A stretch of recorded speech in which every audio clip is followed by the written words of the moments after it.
और गुरु पूर्णिमा क्यों मनाई जाती है और कब से मनाई जाती है और इसके मनाने के फायदे क्या हैं। गुरु पूर्णिमा के दिन महर्षि वेदव्यास जी का जन्म हुआ, जो द्वापर युग में, जिस युग में कृष्ण अवतार हुआ, उस युग से मनाई जाती है। और वेदव्यास जी ने पुराणों और ग्रंथों की रचना की, वेद शास्त्रों की रचना की।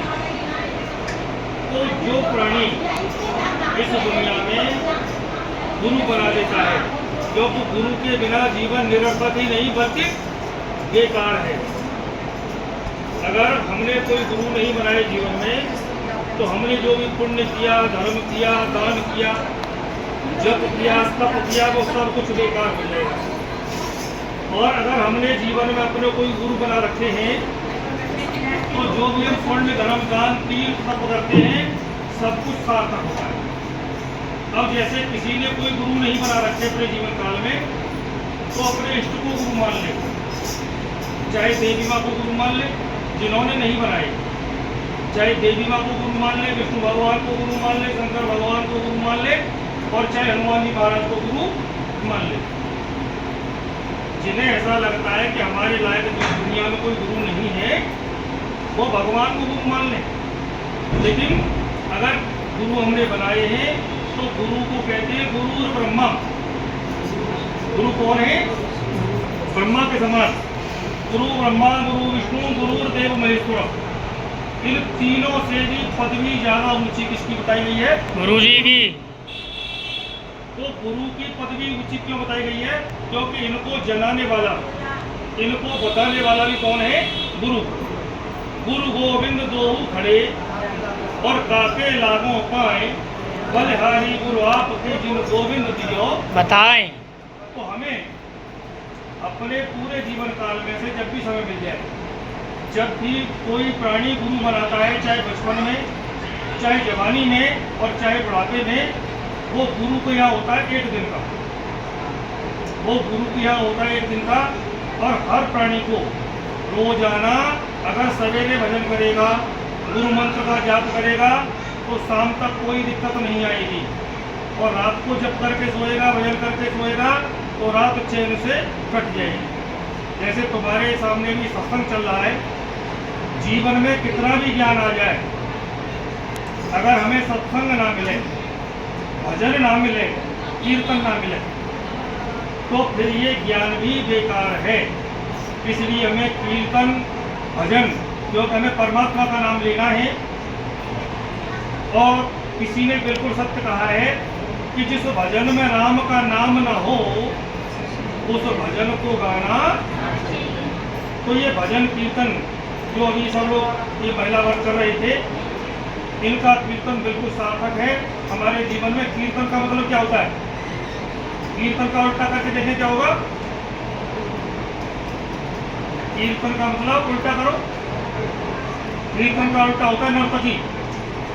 कीर्तन करते करते हमारे मन का मयूर नाचने लगे, मन का मयूर झूमने लगे, हम स्वयं झूमने लगे, तो उसे कहते हैं कीर्तन। और जो कीर्तन में नृत्य करने लगता है, वो समझो पागल हो गया। वो कैसा पागल हो गया? वो भगवान के ध्यान में ही पागल हो गया। नाचता भी हर व्यक्ति नहीं है, नाच भी वही सकता है जिसके मन में भगवान के प्रति भावना उत्पन्न हो जाती है। तो हमें भजन करना है दोनों समय, दोनों टाइम भजन करना है। और कलयुग में प्रत्यक्ष देवता 2 ही हैं, एक तो भगवान कृष्ण और दूसरे हनुमान जी महाराज। इन दोनों में से किसी को भी धारण कर लें, किसी को भी स्वीकार कर लें, और भजन 2 टाइम जरूर करें। आज सब लोग दुखी हैं, और दुख का कारण वो स्वयं खुद हैं। जितने लोग दुखी हैं, वो अपने दुख का कारण स्वयं हैं। ओम काऊ सुख दुख करदाता निज कर्त कर्म। क्यों दुखी है? अपने कर्मों के द्वारा, अपने कर्मों के कारण। भजन हमका होता नहीं, पूजा हमको होती नहीं, पाठ हमको होता नहीं, और फिर कहते हैं कि हम दुखी हैं। जितने लोग यहाँ पर बीमार हैं, बीमार क्यों हैं? बीमार इसलिए कि वो पक्षियों से कुछ नहीं सीखते। पक्षी दाना कैसे खाता है? एक एक दाना खाता है। और पानी भी कैसे पीता है? एक एक घूंट। हम क्या करते हैं? फटाफट भोजन किया और फटाफट पी गए 1 लोटा पानी। ये बीमारी का कारण बनता है। अगर हम परमात्मा का भजन रोजाना करते हैं, मनन करते हैं, चिंतन करते हैं, तो जीवन में कोई दुख सता ही नहीं सकता। दूसरे, हमारे दुख का बड़ा कारण है कि हमें पूरा दिन गुजर जाता है, इसकी बुराई करो, उसकी बुराई करो, उसकी बुराई करो। किसी की बुराई कितनी करते रहो, समझ लो तुम अपनी आत्मा को कष्ट दे रहे हो। अगर किसी की बुराई ज्यादा हो जाती है, जैसे फल किस पे लगते हैं? पेड़ पे। पकने के बाद तो अपने आप टूट के गिर जाता है। अगर किसी के अंदर ज्यादा बुराई है तो तुम क्यों करते हो? वो जब बुराई पूरी पक जाएंगी तो अपने आप गिर जाएगा। इसलिए हमें बुराई भलाई करने से मतलब क्या? जो जैसा है वो अपना करता रहे। कैसे फल पक करके अपने आप गिर जाएगा, उसे तोड़ो मत तोड़ो, अपने आप टूट के गिर जाएगा। तो बुराइयों का तो एक दिन अपने आप अंत हो जाएगा। जब पाप का घड़ा भर जाएगा तो बुराइयों का अंत हो जाएगा। इसलिए हम किसी बुराई भलाई के चक्कर में जाना ना पड़े। केवल प्रभु गुणगान करें, भगवान का भजन करें, कीर्तन करें, सत्संग करें।